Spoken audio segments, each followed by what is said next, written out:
I've definitely spent over $100,000 on coaches and all kinds, like different. Oh my God, for sure. $100,000?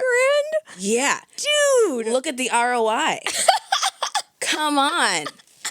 Oh my God. Yeah. I know. I'm sitting here. I'm like, damn. So maybe $0 on this this. stuff. You know, they say women shouldn't be bossy. We're out here reclaiming that word. What's so wrong with being the boss? I'm Tara Reid, the CEO of a multi-million-dollar ed tech business. And I'm Katie Gaddy-Tassan, better known as Money with Katie on the internet. At our core, we're driven by a shared ambition to build our own mini empires. Welcome to Bossy. Tara, the hat today. The hat. I feel so bad for our audio listeners that they cannot see. They're missing it. What you're serving today. There's feathers, there's a hat. There's a big hat. A big hat, a tall hat. Matching shimmery boots. Those are probably, 6-inch heels? They're platforms, so platforms are easy to walk in. Yes. I call this look Baduism. Let me tell you how this look is a portal for me. Okay. Is a personal growth opportunity. Because these hats, this guy, Rodney Patterson makes these hats. Erykah Badu wears hats like this very often. I saw him on Project Runway too. And I always think that these hats are so cool, but I never view myself as cool enough to wear them. So this week, I got myself a hat.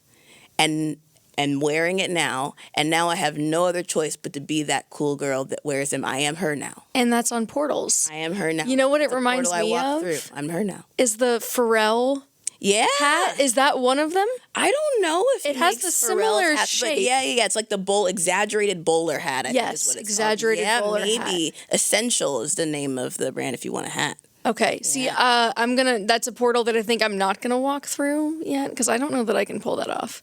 I thought I couldn't either, but I'm doing it. Here she is, pulling it off. It's like Badu, but make it glam. And I'm like, which one of my 3 shirts that I own am I going to wear today? But you got the good leggings. I like it. I like the Spanx leggings. Shout out Sarah Blakely if you want to come on the show and tell us about becoming a billionaire off of latex pants. So what's going on this week in business for you? Oh, man. Well, I think I'm at a point right now where have you ever heard of the spaghetti at the wall phase?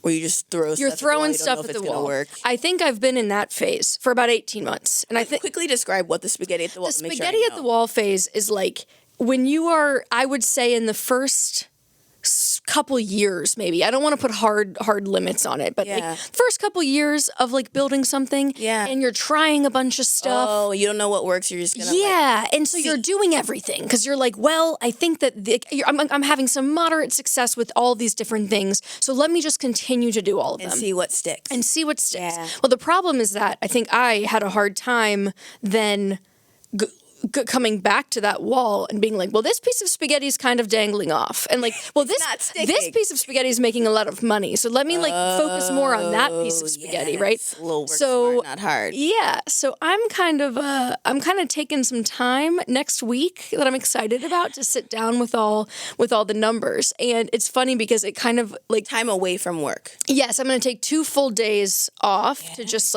dig into the numbers of the last time you took 2 full weekdays off? Oh, truly off? Yeah. Probably July 2022. Over a year ago. A year. Yeah. Okay. I mean, because I was at my honeymoon when I went to Scandinavia and I got COVID. I got Copenhagen. No. The chic European COVID. Okay. In Denmark. So anyway, but the whole thing kind of reminded me of, because I have a hard time stepping away to work that on the business versus in it. Yeah. And so I'm so in it all the time that I'm very rarely just focused on the big picture and the vision. But it reminded me of this moment that I had where I was seeing a therapist last year. And so we're talking about things and the first month or 2 was great. And we had all these learnings and she's teaching me all these tools. But then it kind of got to the point where every time we'd talk, I would just want to talk about work. And she was like, I feel like you might actually need like an executive coach, not a therapist. Not like I feel like I'm not the person to be talking to about this. And I was like, you know what? Fair. Interesting. Yes. I feel like the key though is to not work with people who specialize in, I'm going to say like just people who have non-entrepreneurial lives. Like as an entrepreneur, your life is just so weird and different. And so I think you need a therapist that specializes in working with entrepreneurs. Because then they would know that this is all you think about and it consumes all of your brain space. So of course you're talking about Have you been able to find someone like that? Yeah.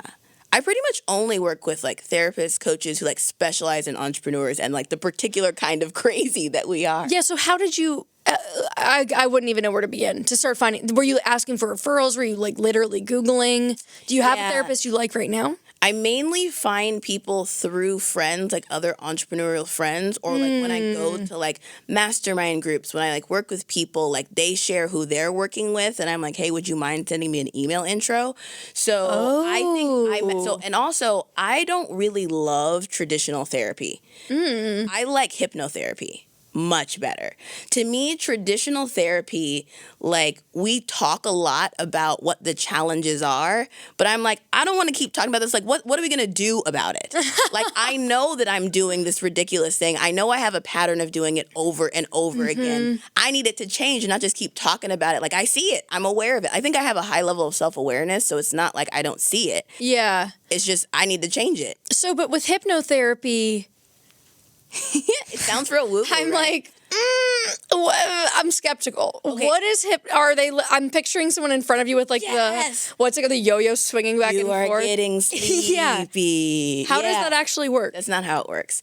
So I actually have like a canned email describing how it works because we don't do it anymore. But for a while, I offered hypnotherapy to any of the executives on my team who wanted to work with a hypnotherapist too, and mainly to get out of their own way. So like I had to explain what it was because some of them were like, what the heck is this? So yes, you think it's like you're getting sleepy. It's not that. It's like, you can think of it as like a guided meditation. Okay. With the intention of like, imagine that there's your conscious and your subconscious, and there's a guard at the door. And the guard at the door of your subconscious, when you're in that meditative state, goes on break. And you're able to get in there and work on the subconscious level because you're conscious. You know that you still do this repeated behavior. You still do this pattern, like whatever it is. But getting into the subconscious of it is where the work gets done to like change that. So I started working with a hypnotherapist. Her name is Abby, and she specializes in helping you with your relationship with money and success. Oh, wow. We then later on pivoted to work on other things because I wanted to... But you liked working with her. I loved working with her. Okay, wait, tell me... Okay, I'm dying to... Because let me tell you. Yeah. When I hear people talk about this, because I'll see people on Instagram like, I'm a money and success coach. Yeah. And I'm going to help you work. My immediate reaction is like, scam. Yeah. Scam. Like... You're a mark. Like you're gonna, spend thousands of dollars on this person that's gonna like teach. I think I get skeptical about things that are like unlicensed or like someone framing themselves as an expert because I'm like I put so much stock into like I would say, I don't know, traditional education system or maybe like, you go to a therapist that's like licensed. I'm like, okay, you theoretically know what you're doing. So how did you find someone that you trusted? And also though, what I'm more interested in is like, talk me through that process and how you both, I assume you probably were aware of your blocks to some degree, but like, how did she actually help you?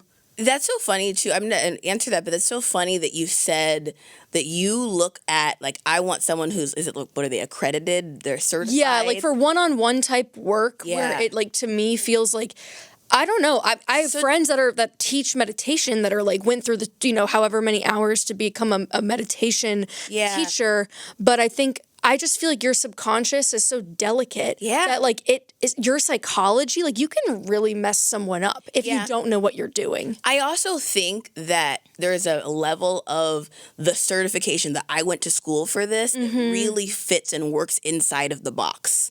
Yeah. Right? And so if you want to work with someone who can take you outside of that box, you inevitably can't go with the certified, I did all the education person, because all of education is really to like train you to work inside the system in the box. Yeah, but would you you concede though that it's like you want to get heart surgery? You're like, I want my surgeon in the box. You better be so damn in that box. That very differently. Okay, though. so I you're think of like that differently. Okay. I think that like though we teach tactical, practical surgery practices, we don't really teach in schools like more like holistic work on yourself. Did you learn anything about working on yourself in school?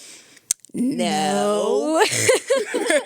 At my all-girl Catholic high school? And no. so, The self-work was the result of like, let me defend myself from the ongoing trauma of being surrounded by 17-year-olds. So for me, that's less important of like, they're like a doctor doing this. That's less important to me. Okay, so hypnotherapist, Abby, money, success. I started working with a hypnotherapist. I knew I needed to do something. Why? I knew I needed to do something. Why did you know?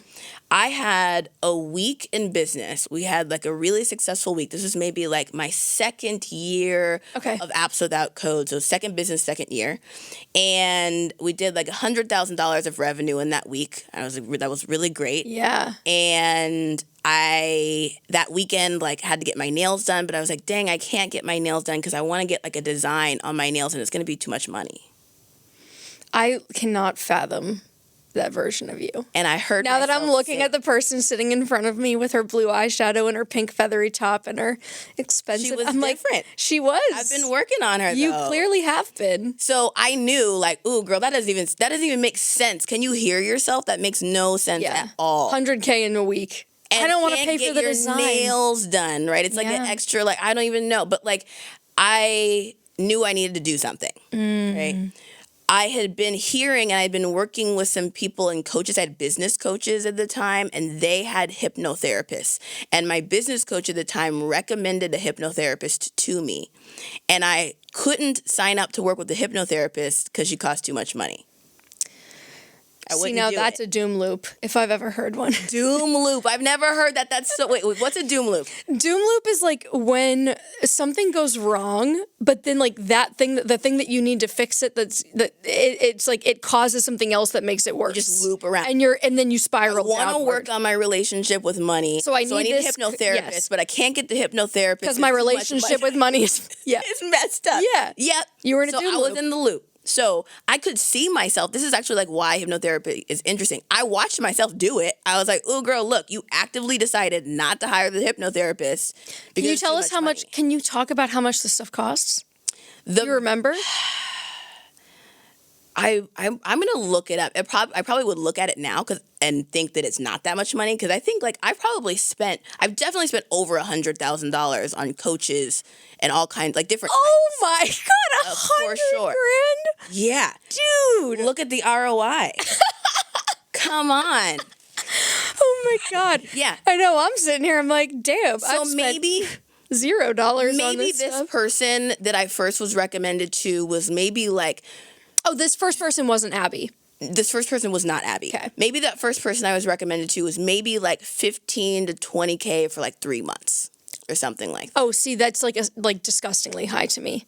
15 to 20K for 3 months? But she specializes in working with entrepreneurs that make upwards more than a couple million a year, and she helps them get to that next level. And also, like, when that's your clientele, like, you think about, like, cost as, like, a ratio proportional. Of. Yeah. So I did hypnotherapy. We first worked on my relationship with money.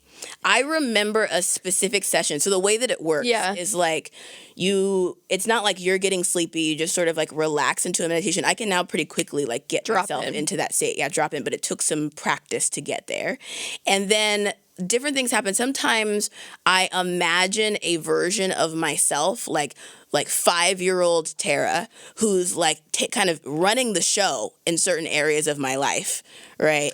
And 5-year-old Tara really just needs a hug. Well, is this like inner child work? Sometimes it's inner child work. So sometimes in my hypnotherapy, you're just imagining yourself doing things. And I am imagining myself going to 5-year-old Tara, asking her, what do you need to feel comfortable going on vacation on this topic? I'm going to take over now. What would make you feel comfortable? Can I tell you? Yeah. I did something with my therapist at the time that kind of was like eventually said like, oh, you might need a coach.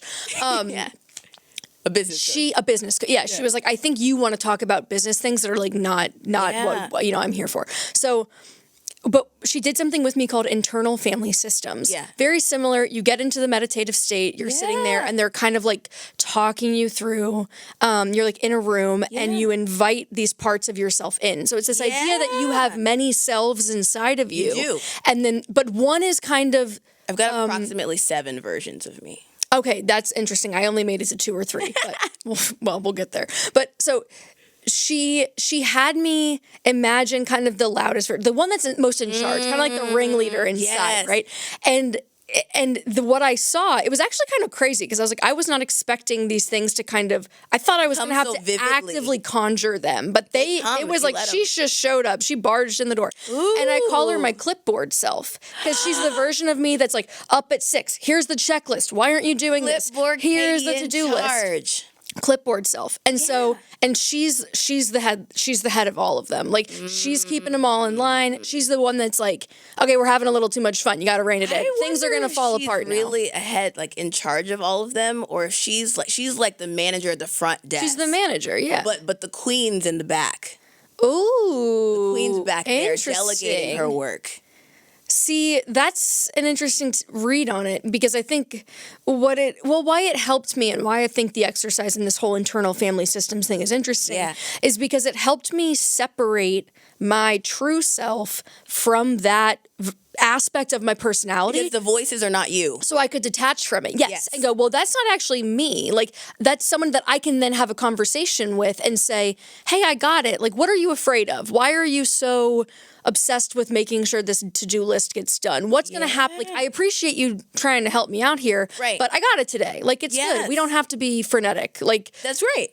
So it was an interesting, it kind of sounds like, related, similar vein. Super related. And I think someone needs to understand that Clipboard Katie shows up most in business because Clipboard Katie found this business as like a way for her to like this is my zone of genius. I know how to do this. Right. And so Katie day to day at home and Clipboard Katie at work, like they're all kind of, as an entrepreneur, you know that like it's all kind of like blurry lines of where the fine line is. And so I think that's the same. It shows up in entrepreneurship. That's why you want to talk about it because like that's the expression most of Clipboard Katie in work. Absolutely. Yeah.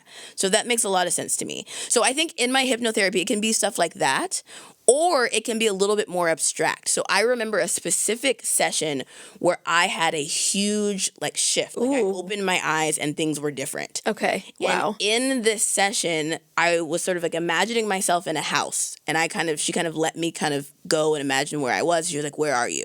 I was like, I'm in some house right now. And you have to like work hard not to judge it. Because when you judge it, like, why am I in a house? What kind of house is it? You kind of snap out of it. So I'm in a house. That'd be hard for me. And it's work. You have to practice it. And she asked me to invite the energy of money in. The energy of money comes in. This is apparently what the energy of money looks like to me. It's like a pink Pepto-Bismol blob. You can't judge it, otherwise you're gonna snap out of it. Like, why is it not green? I don't know. Like, so the blob comes in. And then she's like, how big is it? And I was like, I don't know. It's kind of like a maybe a little bit bigger than a basketball, something like that. She's okay. Expand it, make it bigger. And we keep expanding it to the point where I'm kind of like squished in the corner, like the blob's taken over all of the space. And she goes like, all right, what's happening? And I was like, I'm squished in the corner. I'm kind of like, I'm getting a little nervous because I'm running out of space. And she goes, expand the house. Ooh. Make the house bigger. And I make the house bigger and there's more space. And I kind of, as I'm doing that, I lean on the blob a little bit. And I realize it's squishy. It's like bouncy. And I start bouncing on it. And it's kind of bouncy house. And I'm like, oh, this is fun. My interaction with it's play. It's fun. And I can expand the house whenever I want to. My subconscious got that. My subconscious opened my eyes and was clear on that. Damn. And like things were really different. My relationship with money was really different after that. How many sessions did it take for you to get to that point? Do you remember how far into your work that was? Yeah, I had that session maybe like 6-7 months in. I was going to say, because I think that in order to be that engaged with it, and to your point, not judge it. Mainly it was me. You have to practice. What is it? Like the theta brain waves that come out when you're meditating? Yeah, that's exactly right. That takes a lot of, because it's like so unnatural. Mainly if you haven't, well, it's not that it's unnatural, but it feels unnatural if you have not if you don't have a regular meditation practice. No, it feels normal for your brain to be like all over the place, thinking about a bunch of things and like control. Yeah. Like, why is that it's judgy? Like, our brains are really judgy. So most of those first 6 months were me like trying to get myself to like be able to be there long enough to do the work. So after that, we sort of shifted gears and started working on other things. Like, she specializes in relationship with money and success, but we moved on to work on my relationship with health and my weight. Oh, wow. And I think she was very clear, because she works with entrepreneurs, how they're all interconnected. Okay. Because what was happening was I had expanded my view of myself, but my body and how I was treating my body was an old version of Tara, so I had to catch it up. Okay, say more about that.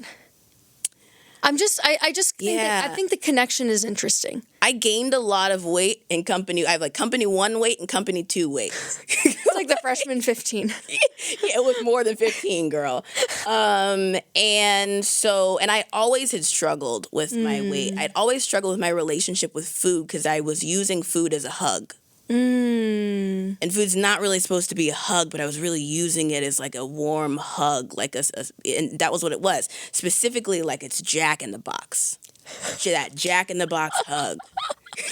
Let me get that Jack in the Box everywhere hug in California. Oh my God, I don't think I've ever even been to a Jack in the Box. Okay, but like a cheeseburger hug. You get the point of like I do love a cheeseburger hug. Right? Yeah. So I worked on my relationship with my body and my weight with her, and went through this journey, and I lost 110 pounds. Wow. Yeah. Oh my gosh. Yeah. Do you feel like, I don't know, I think that's really, impressive, like, just physically, like, that feat is like impressive.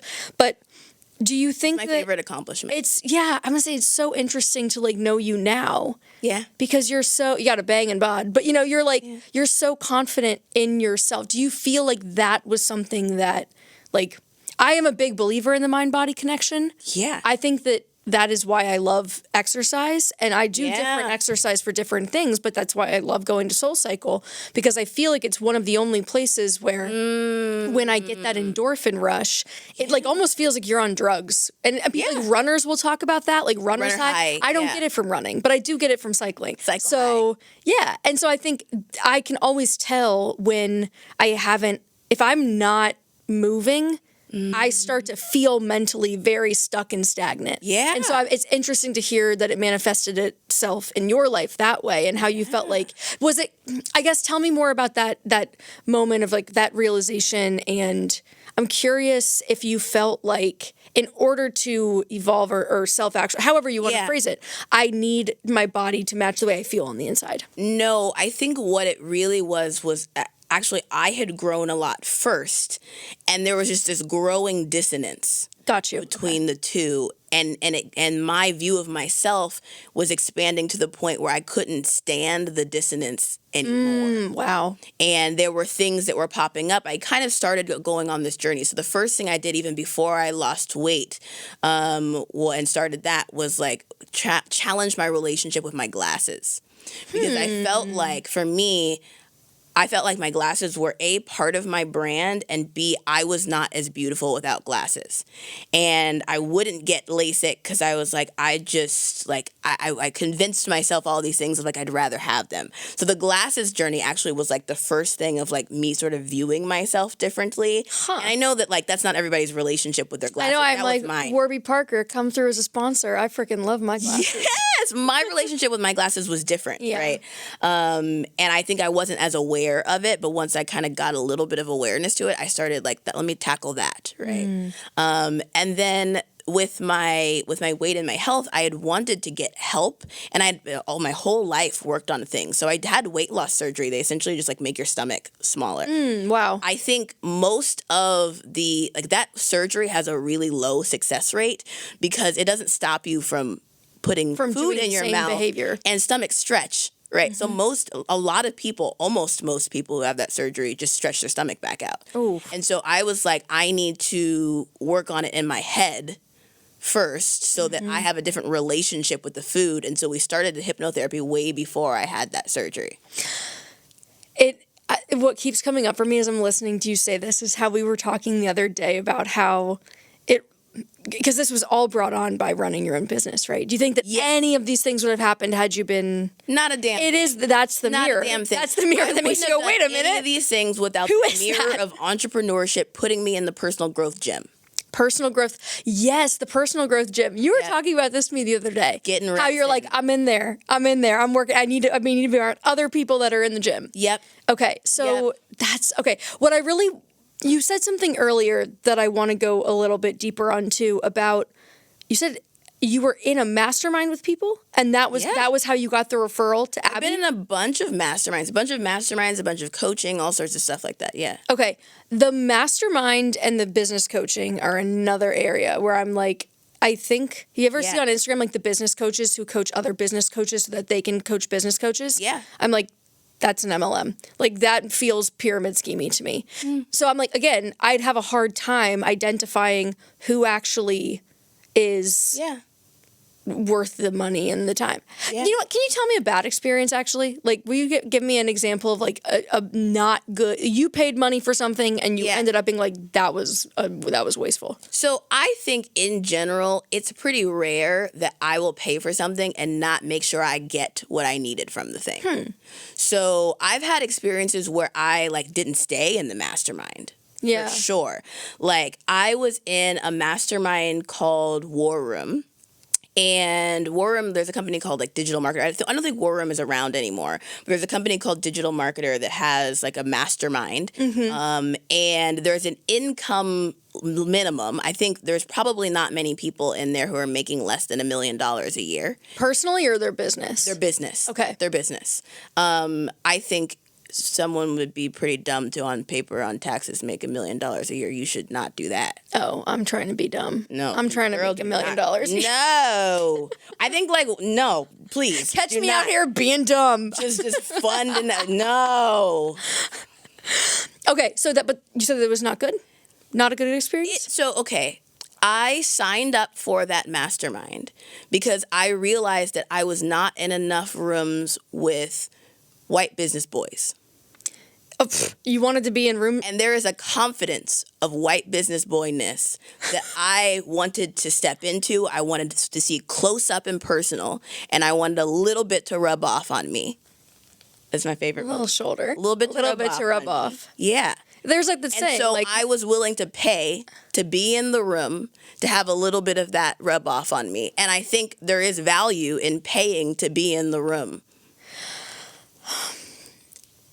But do you think that in some cases, if you and everyone in the room are paying to be in the room, are you actually in the room with the people that you want to learn from? Yeah, usually just having a high price on it weeds out the riffraff. You can't afford it, you probably should. Like, there's some rooms that you want to make sure, like, you don't want to sit down at something you paid a lot of money for. I'm like, side note, I think I'm the riffraff in this example. No, I don't think that's true at all. I think you totally qualify. I wouldn't want to. I don't think I'd want to pay for something like that. Like, I think... Well, for one thing, I think in the financial space, I am around the white business boy pretty constantly. And I have I don't want to say an antagonistic relationship with that persona or that avatar, but it's interesting that you were like, this actually I think highlights a really interesting difference between you and I, and you've kind of had me thinking about this a little bit differently, is I feel like you are very much... I'll look at a hand and be like, this is a trash hand, I'm going to throw it away. I'm going to wait for a different one. And you'll be like, I'm going to play the cards But I do have this card. I have this card that I can play. So just to be like, I actually want to be around that energy, because I'm like, I find that energy off-putting. But I think started you being like, what can I take away from that? How can I learn from that and like get something out of it? So let me tell you what I got out of that mastermind. Yeah. Right. Because it truly was a little, like, there just were not many women there at all. And I didn't love the events itself. They had events. I didn't love them itself. But what I did do at my first event was it was a beautiful hotel in like Laguna Beach area. Ooh. Yeah, they also happen at like great places. So you get to go to hotels, which I love. I love a good hotel. And as we were sort of networking and working, people were just sort of like the cocktail reception first. I had looked through who are the people that I want to actively go talk to and meet. And I ended up in a conversation, actually. I actually was like, I'm warming myself up to go have the conversations. I'm feeling a little bit nervous. And there was a woman there who I felt comfortable talking to, and we started talking. And she turned out to be the wife of one of the guys that ran the organization, and who's like a really well-known marketer. And he comes over and we sort of meet each other and we're talking and sort of just sharing. So I kind of am in that conversation. And I think I had maybe subconsciously, I was like putting on you want to like present well. The next day, the event starts and people are going up on stage sharing what's working for them in their business, what's not, and what they need help with. People are going through, here's how I'm managing my team, here's my spreadsheet that we're using, here's what's working and not working, here's how we tweaked it and refined it and what the learnings were. People are going up and doing workshops. And it's time for questions, so I raise my hand, and the moderator, who's the guy I met earlier, is up there. And he goes, okay, the first question is from Tara. I met her earlier, and I just want to say that she's the smartest one in this room. Go ahead, Tara. Oh my God. And he set me up and queued me up for now everybody then come talk to me, all kinds of relationships and conversations. And I took that relationship with him and I asked him to be on a board with me afterwards. So at that point, I didn't need the mastermind as much anymore. I got my pointed connections. I got what I needed in and got out. I did do that. So I am skeptical of like the paid mastermind. I think because I haven't seen one that I'm not actively looking, but that like resonates. I'm like, I've never even looked. Like I haven't looked at all. But like I haven't seen one that like resonates. But I think what did work and what I did find a lot of value in was I had a pal. I think I've actually maybe talked about this in the past. I've told you about this before, but I had a friend that we were very kind of in the same place, I would say, with business, but totally different lanes, like not competitors. She was like in a different space. And so we would just once a month get together for like an hour and talk through, here's what I'm thinking about. These are the challenges I'm having. And the other person would almost always have more experience with that thing. Yeah. And then like vice versa. So for example, they were like in a similar place. Yeah. So it was like we were, I think that there's, and maybe there's an advantage, or maybe that's where like a coach or a mastermind that you're paying for is like you're learning from someone that's like quote unquote ahead of you or has done more, so that they can kind of see the path in front of you more easily than you can. Yeah. But I felt like we were kind of side by side, and I was like, hey, I'm struggling with email. Like, I don't know what to do. I want to have some sort of automation. I feel like I'm really lacking that. And she was like, oh my gosh, okay, well here, like she like broke down, we need the welcome funnel, you need this, you need that. Talks me through all the different things. What platform she's using, how much it costs, why she likes it. Thing you guys did? We did this every month. Recurring. Every month. Yeah. And that same time, I think there was her thing that she was struggling with was like how to get sponsors for things and how to feel like she's using sponsors or working with sponsors that felt like, oh, I'm really comfortable recommending this and endorsing this and I love this. Yeah. And how do I, price my packages? And those were things that I felt really confident about. So I'm like, oh, well, this is how I'm thinking about pricing. This is how I'm pitching them. Here's the media package plan that I'm giving the sponsor. Yeah. Here's the Figma file. You can so you guys are just like teaching each other what you know how to do. Yeah, and we called them little masterminds because that was kind of, we were just jamming. That's a mastermind, totally. Yeah. I think I actually started doing masterminds like that. So they were like not paid masterminds. They were just community together. I do have a friend who runs a mastermind that was one of the first ones that I did that is called Intention Mastery. His name is Thomas. He does this like structure that was really good. Okay, tell me the structure, because I think that's helpful. So every week we wrote down the one most important thing we needed to do to move the needle in the business. The one thing. And it has to be a measurable thing, like not like think about this thing, like a thing that was done. Deliverable. And the one moonshot you're going to take in your business. It's probably never going to land, but you're going to shoot for it anyway. And you did this, you had to do both of those things every week? Both of those things every week, come back and report numbers and metrics and like how it went. right? And so everybody like shared weekly kind of what was going on with them. We sort of talked through that.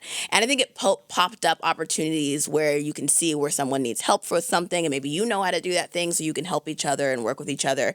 I also did another early on, like I think my very first mastermind experience was like we just did a weekend together. It was maybe like 20 entrepreneurs together, and each person went up and shared one thing that they're really good at and taught. One thing that's like really working in their business that they're good at. Okay. And shared one thing that they need help with. So like it might inspire someone else to be like, oh, that's the thing I should teach. I didn't know everybody needed that.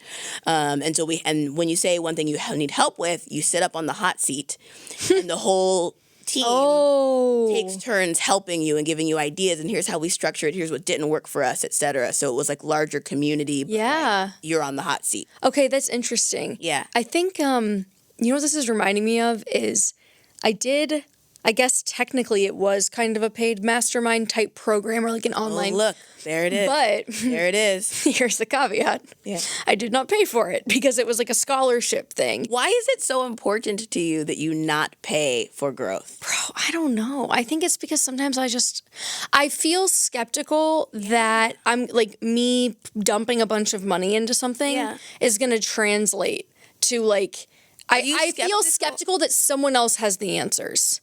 Like, maybe it's an ego thing. Maybe it's like, oh, if the answer was that obvious that someone else could just tell it to me, then I would see it. Like, interesting. It could be that. But I did do this one. And you know what's funny is that throughout the course of the program, it was called Indie Collective. Yeah. There was never any one moment where I was like, oh my God, that alone. But it wasn't like that. But it was like, there was one exercise that we did that felt kind of pedestrian as I was doing it. But then toward the end of it, and the just, you know, for context, the exercise was about who is like the ideal client, kind of, but I don't have clients. I have like, you know, readers and listeners. So I was trying to think about it from that perspective of like, who is the epitome of like a Money with Katie listener or reader, or like who can I most effectively help? And I did have some interesting takeaways from doing the exercise where I was like, oh wow, actually there is kind of an under targeted demo within the personal finance space of people who are making good money, like multiple six-figure personal income, that I always assumed these people would know how to handle their money. Because I'm like, well, if you're making that much of it, you obviously know what to do with it. Yeah. And it wasn't until they had like pushed me to go interview someone that I knew that made that much money, because I at the time did not, where I went to go talk to them. And I was like, so how are you managing your personal finances? And they were kind of like, huh? Like, I don't know. I just have a savings account. And I was like, what? Yeah. And so I was like, okay, amazing. This is an unlock because this is a customer that can pay for a course, that needs the help, and that I can quantifiably tell them, here's how much you will save on your taxes if you do these things. You will save thousands of dollars every single year. So it was like lined up, bang, bang. So I ended up making the course. I launched it over the course of this program, and it did like a $60,000 launch weekend. And I was like, all right, well, there would have been... How much did you pay? Well, none, because it was a scholarship. But it cost like $3,000. So I'm like, that would have been an amazing ROI, right? Yeah. But to your point, I think maybe where the disconnect is and where I'll hear horror stories is people that go into these things expecting the answer to be given to them. Yeah. And that's not, to your point, like, well, I'm going to make sure I get what I need if I'm paying for something. And I think that's I think I have transitioned how I view what I'm going to a mastermind to get. Okay. So when I started, I thought, and this is also just true with like my entrepreneurial friends. When I started, I thought the thing I was going to get from a mastermind was tactics. I was looking for the killer tactic. I love a tactic. A tactic. Love a tactic. What I got really clear on as I got to circles of more experienced entrepreneurs, they know good and damn well a tactic is not going to make a difference. A tactic? You can hire a person that's got tactics. Stop looking for I think that's maybe like a more a junior entrepreneur way of looking at it. And I think in reality, what you got from that mastermind was, there was a tactic underneath it. Maybe it looked like the tactic was go talk to people, but go talk to your customers is not that like novel of a tactic. What you got was like, girl, you're thinking too small. And here's a bunch of other people who think bigger or thinking about, and it's always easier to think bigger about somebody else's business than your own business, right? So here's other people who are thinking differently and thinking bigger about it and creating a mirror for you that, you know what, I could just think bigger about this. Let me go actually do the thing. And it created that pressure for you to think bigger about yourself. I think it challenged an assumption too. That's that I had a picture in my head of who I was. I had never actually gotten really clear because you know what I was building, here's the difference, is that when I started, it was not supposed to be a business. It kind of became one by accident, a happy accident, don't get me wrong. Yeah. At the time, I was like, that'd be sick if I could make money doing this. But I even remember a call I had with, I applied for a Chase Inc. Business Preferred card. Yeah. Because I wanted the 100,000 point sign up bonus. Yeah. And so I was like, I got an LLC now. I'm about to get that credit card. Get that card. So I remember getting rejected and then calling the line to be like appealing the decision because I was like, I need these points because I'm trying to go to Vegas. Yeah. And business cards work differently than personal cards. Yeah. So I call them and they're like, well, what's your revenue? Like how much, what is the business making? And at the time it was making no dollars, but I was like, well, I just started. And they're like, well, what's the projection? And I was like, $2,000 a month. And I remember saying that and going like, I am so full of shit. I have no earthly idea how this would ever make $200 a month, let alone $2,000. Oh. And so I remember like to think back on that moment and be like, oh my God, you had no idea. But I do feel like a lot of it was like stumbling into things and the things that I was writing about and talking about and making, it was just things that were interesting to me. It wasn't that I had some grand thesis about like the customer or it was just kind of like, well, this is what I think is interesting, so I'm going to talk about it. Yeah. And so I think then having someone be like, no, but you know, if you would have asked me to define the person, I'd be like, I don't know, anyone who wants money. Like it. Yeah. But I think getting really clear on that really specific target and you got challenged to do that. Yeah. Yeah. I think it's hard to get challenged by someone who's not thinking bigger, right? Someone, like, it's hard to get challenged by like your buddy and your friend. Yes, you can, like, there are friendships where you guys can really challenge each other, but like sometimes you've got to like tiptoe and I don't want to like upset you. Like sometimes you need a coach to challenge you. You need someone else who you're like, I can be that person. There's only a difference between me and them is like, they're just thinking bigger than me. They're willing to go like, yeah, why am I limited to one type of customer? But that's you for me. You are that but for I think me, this show kind of operates in a lot of ways like a mastermind. Like we get to mastermind with each other, right?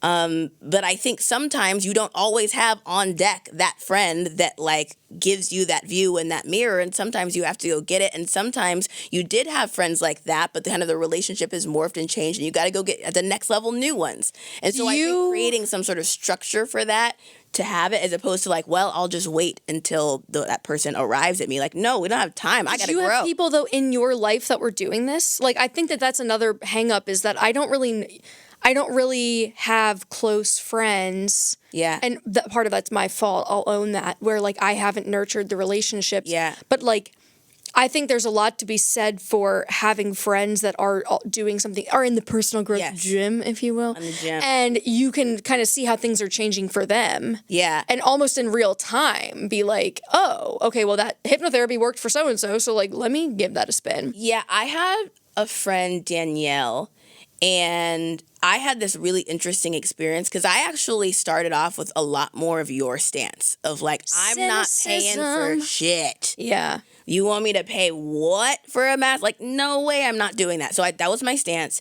And my friend Danielle was doing like the opposite. She was like, I paid like $30K for a weekend to sit down with this person and map out my business and do all this work together. I did this mastermind and it was $10K. We went on this boat trip and it was a mastermind altogether. Like she was doing it like left and right. And I just watched her skyrocket in growth past me. How so? She was just willing to take calculated risks on her business. I watched her like transform. I actually got so much of my inspiration of like, oh, I can dress up and be fashionable from her. Wow. Right? A lot of that, like I got to watch her and go, well, what's the main I had to have a real mirror conversation with myself. Like, what's the main difference, girl? Tara, what is it? Look at it. What is it?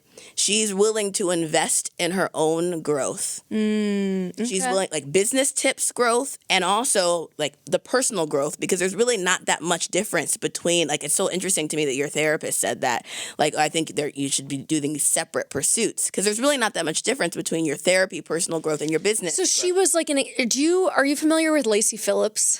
No. She had I listened to this podcast a while back. It's been a while. She's another one where I'm like, I think she has some interesting things to say, but I also think that it's in that world where it could be, I don't know. I haven't actually done any of her paid programs. Yeah. But she has this concept of the expander, which is a person that you see yourself in, where you look at them and you're like, well, they're no better than I am, but they have the things that I want. Yeah. And so it shows your subconscious, well, if they can have it, so can I. And it sounds like she kind of filled that role. She was expanding your vision of what you could be, and you were able to look at the things she was doing. However, I will push back and say that I know people from the past where I feel like they are looking for answers in all of those places, but they're not doing anything. Yeah. They're just stuck in that like mental masturbation, plan, mastermind.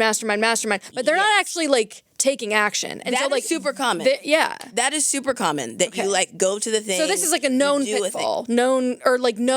I think the number one pitfall of entrepreneurship is you didn't get your butt up to do the thing, so you stayed in wantrpreneurship instead of entrepreneurship. That is the number one pitfall of entrepreneurship. That is the game. That's the whole thing. So like, I do think that shows up in getting a coach as an entrepreneur, because that's the biggest challenge of entrepreneurship, getting out of your own way so that you can expand. So it sounds like then if you're gonna take that step, if you're gonna start investing in these things, the mindset that you are taking in is crucial. It's not like anyone at any point. Like, you got to do. There's some work that you have to do on yourself, I think, before you even would get anything out of these things. The work might be, I paid for something, I didn't do any of the work. Whoop! That was the mirror I needed. Like I don't know that you have to be like, I've completed all the personal work first. Could be the takeaway. Yeah, because I don't know that it's reasonable that you say, I have to create this massive prerequisite that I am a perfectly formed person and perfectly ready for this before I do it. That's the best trap for never doing anything. And not perfectly formed, but I think it's more about like, you can't go into one of these things expecting someone else to have the answers you need. I think it's about calibrating your expectations appropriately and recognizing that when you get in there. So I think you shouldn't be looking for magical answers. You're not paying for a solution. You're paying for the right questions. Like, I think you're paying for like people to share what works for them as humans, and they're humans too. Okay. Right. And so you take some of it and like, I like that. Some of it will work. And also you have a different business, different experiences in them. So some things will work, some things won't. But I think if you get one or two things, if you got what you got, which is like, actually, I can talk to a different type of customer and make $60,000, that is well worth it for maybe you to find the next thing to do the next expansion. Yeah. That makes sense. I think the other arena here that not mastermind specifically, but something that I have, for whatever reason, like an easier time accepting is the idea of an executive coach or someone someone who is further along in their career who you can pay. Is that because it feels like it's going to be more about the tactics? I'm a junior entrepreneur and I love my tactics. No, I do. You still need tactical stuff. It's not really tactical. I think it's more so like having a sounding board that you can be. Because I think that, dude, I am like the queen of talking to myself. I will walk around my house all damn day and just be like, well, then this could be a thing and then that could be. But I think that like having an actual person who knows what they're doing, or who I would perceive to know what they're doing, where I could be like, this is what's happening. This is how I'm feeling. This is what I'm seeing. Tell me where I'm looking at this, maybe where there's like a better way to look at this. Wait, I have a question first. I'm hearing you say that executive coach is different than like business coach.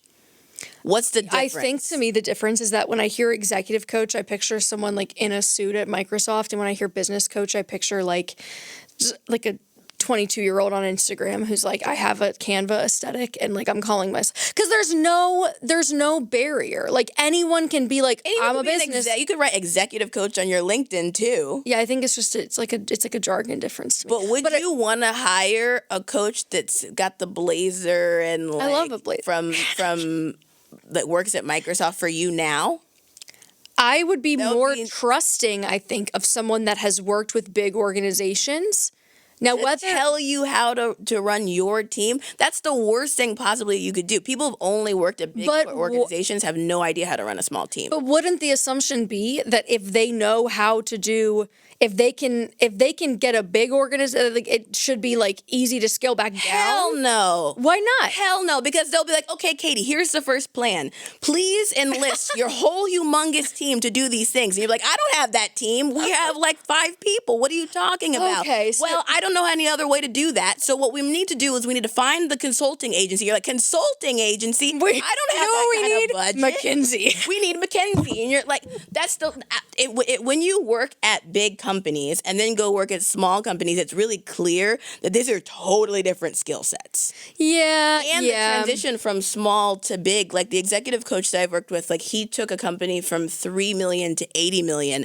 That transition, I care about the transition more fair. so. All right, that's fair, because I think what I'm getting at with like has worked in a big organization is that there is probably a track record of results. I want to see results to know that you aren't someone that woke up 2 weeks ago and said, I'm going to call myself a business coach and start charging $3,000 an hour. But that's not all coaches. They're like, I just like made it up. No, but I think it's challenging to parse the fakers from the makers. Like, I think that's where someone can present really well without without really being able to help you. But this is why it's worthwhile to be in those sorts of masterminds of communities. Referrals, I've been with you. I need for the someone last to tell 6 me months. this person's I great. watched you double your business. I see how that happened. Okay, tell me who you worked with. Yes. The referral. So it's like word of mouth, trusting. I would 100% trust someone's recommendation. And also, like, let's just do a session together. Yeah.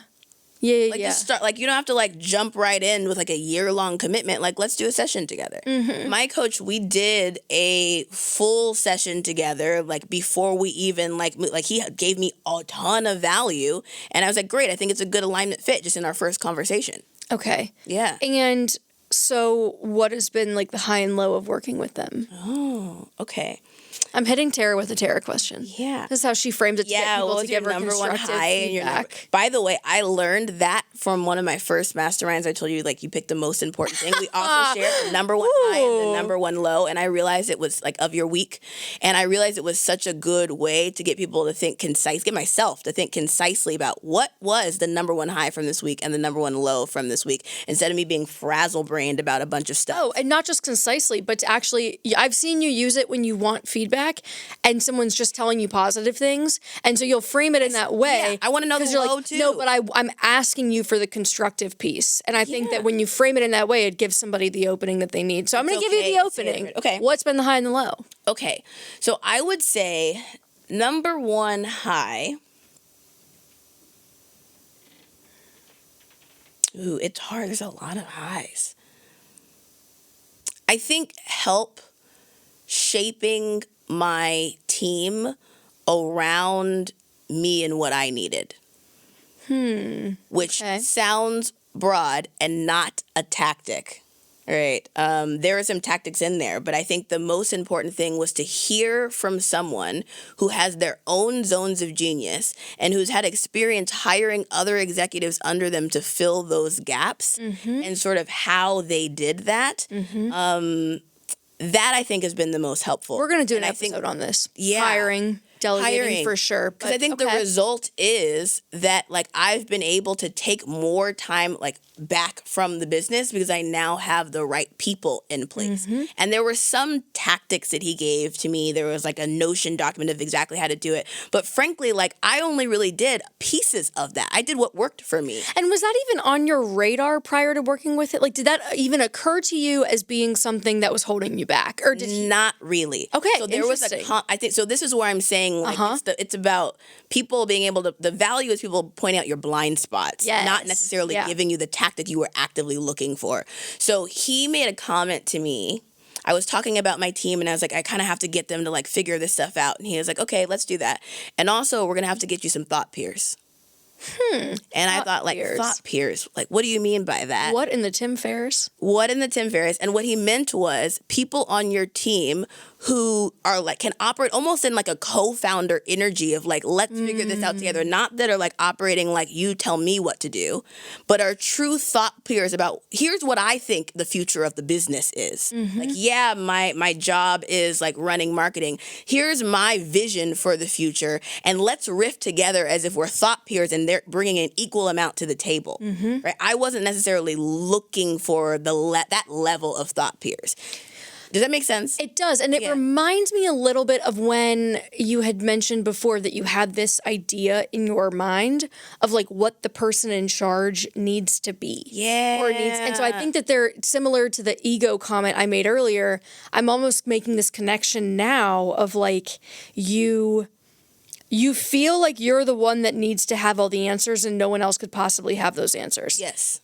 But this thought peers reframe is, co-founder energy. No, it's like, no, I'm finding someone I trust. Yes. Where I'm going to let them drive. And I feel comfortable letting them drive and getting into shotgun for a hot minute I'll on get out something. the car. I'll like come back around and I'll get out the car. Yeah, and I think the thought I'll be watching Kardashians in bed. I was already thinking I'll be in the passenger seat. That was where my head was, using your analogy. But the thought peers framing was like, why do I have to be on this particular road trip at all? Like, you just drive the car and come right back. We'll talk when you get back. I really like that. Okay, so that's a high. So I think that's the high, and that's not like a tactical thing. No, I think that's a mental shift. Like, big picture shift. That's what this stuff is for. Yeah. The stuff is for Don't mental go looking shift. for tactics in this. Okay. No. Yeah. Not really. You might get some. Like, there are tactics. But that's not where the value is, it sounds like. No. Because if I hadn't had the mental shift, the tactics would have been not that helpful. I wouldn't have really been able to implement them without the big mental shift to frame it all. Right? I just would have been the like, oh, I'm not going to do it because I don't see why that's important. And just like, I saw the document, but like, okay. Yeah. Tangent, there's a lot of stuff about money in there too. I think that there are a lot of, like, I see that all the time with people who want to get better with money, who are straight to the tactics and they're not addressing the psychology of like why they're overspending, why they have a hard time. So you're just going to they're not clear on the vision. Thing. So it's like, it's all about self-control and discipline. It's not about, it's a push, not a pull. But this is why the business coaching and the therapy work is the same damn thing. Yeah. Because you can't do any of the tactics with yourself in that mindset. You just can't. Yeah. So what was the low? Okay. I think the low has been, like, I get regularly embarrassed. You get embarrassed? Yeah. I get regularly embarrassed. I was like, damn, like, why have I not done that already? Oh, embarrassed in the sense that you're like, you don't like cringing at the past version?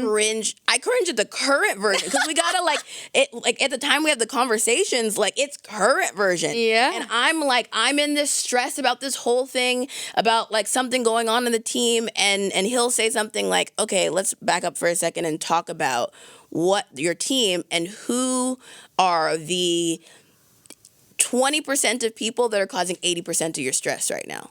Come on, you know who it is. You know who the person is, or couple people. It's probably one or two people who you're spending a lot of time looking over their shoulder, redoing their work. Like, who is it? Say it.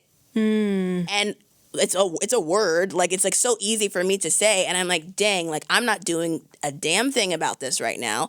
I'm just like, oh, well, I guess I'll work it out. And like, I get really embarrassed, and I have these like flush so that I can like feel the like warmth coming out of my face moments where like someone puts up the mirror at you to like look at yourself. Those are hard for me.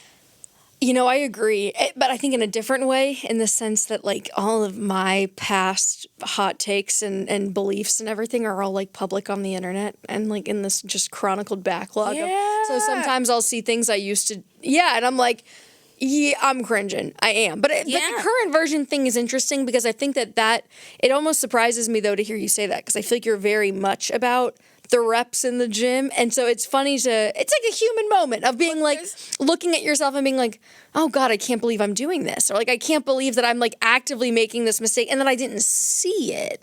Yeah, that I didn't see it, and I can very clearly see all the places where I have sabotaged the business because I haven't done anything about it. Yeah, we definitely need to do an episode about hiring, delegation. Yeah. I also think this alignment thing is interesting, so we'll come back to that in a future episode of Bossy. But that is all for this week's episode of Bossy. So thanks for sitting down with us in our fabulous pink set. Hopefully you enjoyed Tara's look today that was serving all sorts of things. What's the name of the look again? Baduism, but glam. And that's on that. Bye.